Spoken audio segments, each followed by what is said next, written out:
verilişlərə baxırsanmı? Verilişlərdə nə olur oğlum? Bir də bu yapır, bir də arvadın yapır, bir də atasın yapır, bir də gəlib batsın. Nə yapıyorsun? Problem var. Evdə həllədə nə? Sabahını verirsin adam yapır. Biri gəlir atasını biabr eləyir, biri gəlir anasını biabr eləyir, biri gəlir ailəsini biabr eləyir. Bilirsiniz, elinizin içinə kimlər gəlir? Bir gəlir ki, arvadın qaçıb. Sən nə təksən, sənin arvadın qaçıb gedib. Bir gəlir ki, arvadın qaçıb. Sən nə təksən, sənin arvadın qaçıb gedib. Biraz ad saxlaya bilmirsən? Sən arvadın qaçacaq, elini tutacaq.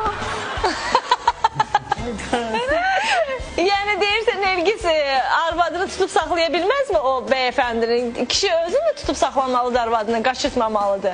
Tutub saxlayadım, qoymadım qaçmağa.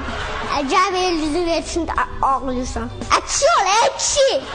Qaçmağa. Gəl elini versin, ağlayırsan. Ekşi ol, ekşi!